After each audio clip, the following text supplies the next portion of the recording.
Today, we're diving into a dilemma that many of us face when setting up our short-term rental properties: to save or to splurge. We know that struggle is real. It's not easy deciding where to spend your hard-earned dollars to furnish and outfit your spaces. So if you are feeling overwhelmed with the endless options and price tags out there, you are definitely not alone. It's natural to want the best for your property, but it's also important to be savvy about your spending. We've rounded up 10 items that we think should be on everyone's list for setting up a short-term rental, but what you might not know is whether to splurge on these items or save some money and go basic. That's what we're going to break down for you today. Let's get started. First on the list, you can save money on a security camera. There are a lot of expensive outdoor security camera options out there, but our favorite is the Wyze camera, and it's less than $30. We've used it in all the climates, from the beach to snowy areas to the desert, and we haven't had any fail on us. It is a wired AC powered camera, so if you aren't handy, you might need to hire someone to come and install it for you, but the process is pretty straightforward. I install these myself when we do property setups. I've done things like tap power off of outdoor light fixtures or drill a hole into a garage and then plug in the camera to an outlet in there. You drilled a hole in my floor.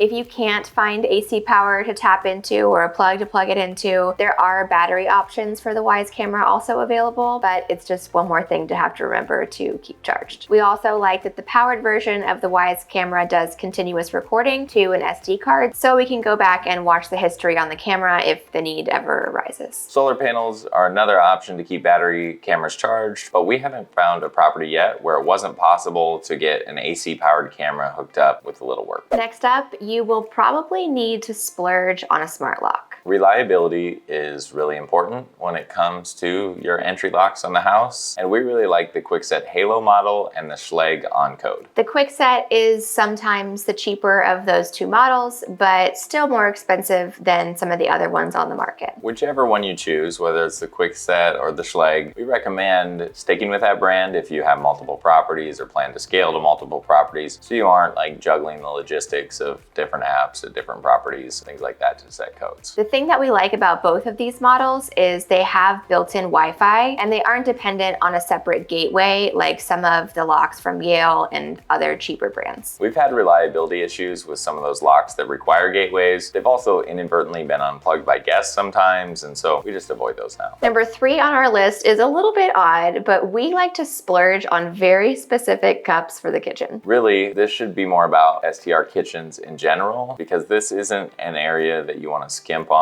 at all, because it's going to be one of the most used areas of your property. And we've always held our own properties and our clients' properties to those same standards, but it wasn't until a few weeks ago that we had actual proof that doing the opposite strategy could really have a negative effect on your reviews. We took on a new client recently who had set up the kitchen themselves. It was generally well stocked, but it was missing a few things that we consider to be important. She asked if we could wait and purchase some of these extra items a little bit later, and we reluctantly agreed, but it only took 4 people staying in the house until we got our first 4-star review, and their only complaint was kitchen amenities. You don't have a single pot or pan. We know that stocking a kitchen from scratch is a pricey thing. It's also really important. There are areas within setting up your kitchen where you can save, and we've linked all of our favorites on our sample inventory, which you can access using the link in the description below or by going to arrivals.com/inventory. We wanted to point out these cups in particular because we have a cheaper option on our sample inventory as well, but this is an area where we'd say splurge. Those other ones are fine and they are less expensive, but they do have a tendency to get cloudy or sometimes crack if people are not putting them in the top rack of the dishwasher. So if you do go with those, you probably will have to replace them more frequently than these guys. These ones last forever. We use them and wash them daily. We only have a few of these big ones, but I'm pretty sure this one's like 15 years old. How vintage.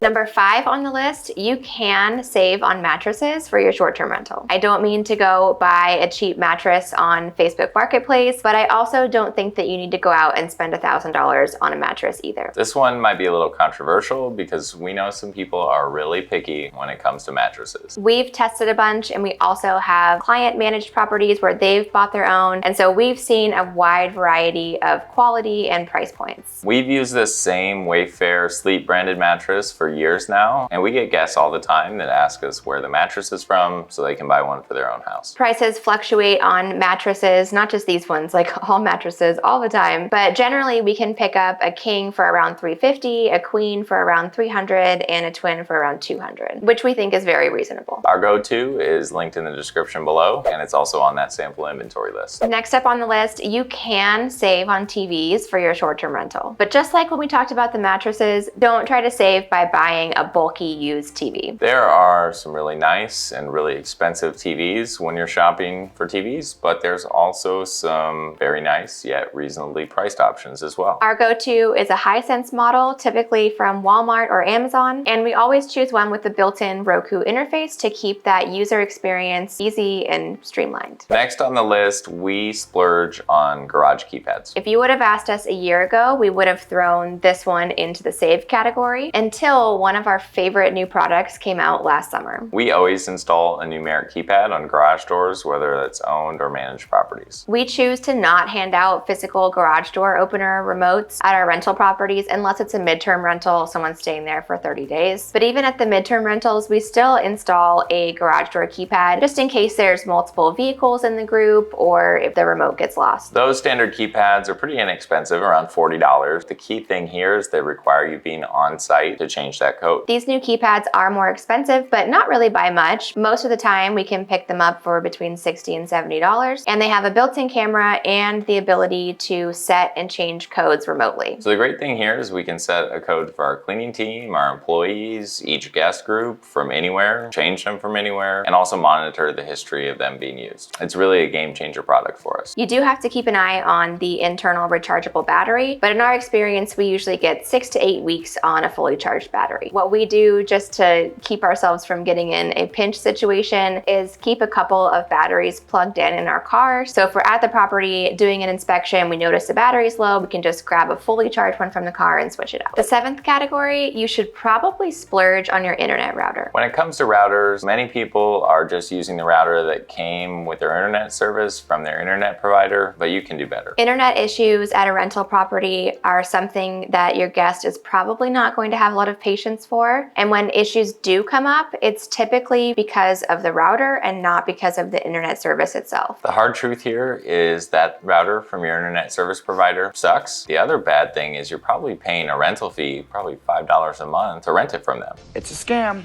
It's a scam.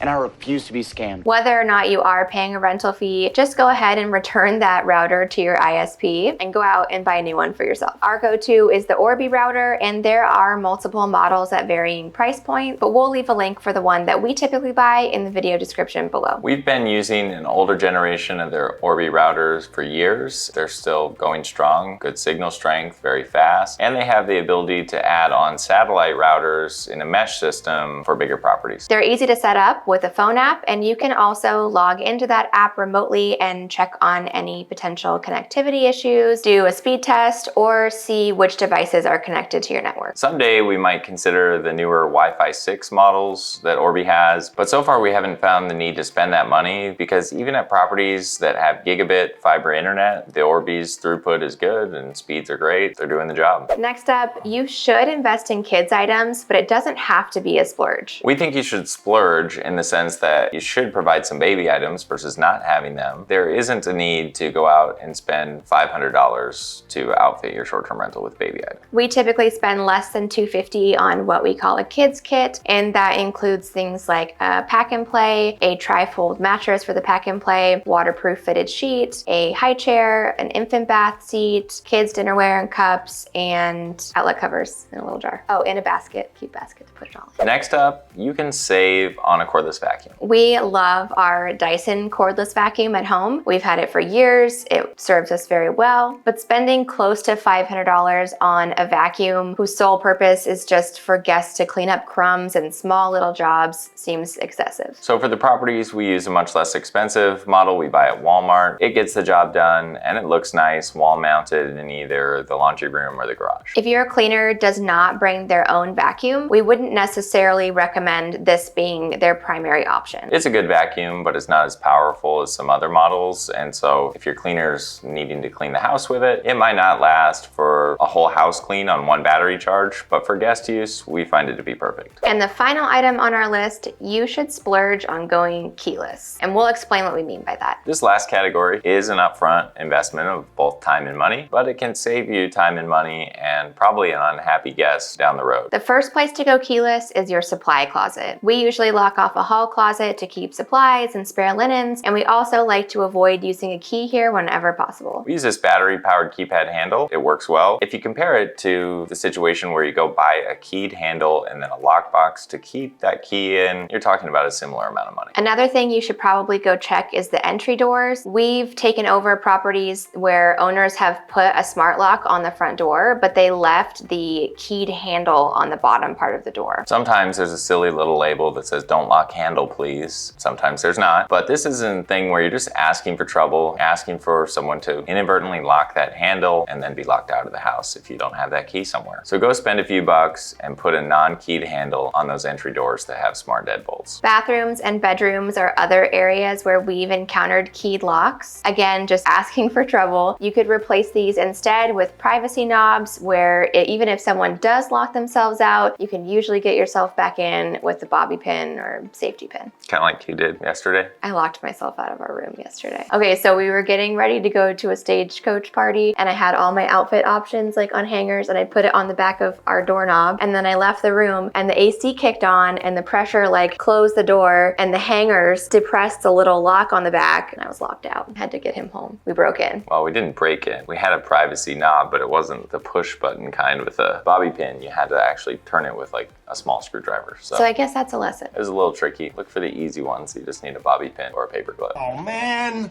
I can't believe I locked myself out again. That's all for today's video. We'll leave another one linked on the screen here. We think you might want to watch next. Thanks for watching and we'll see you in the next video.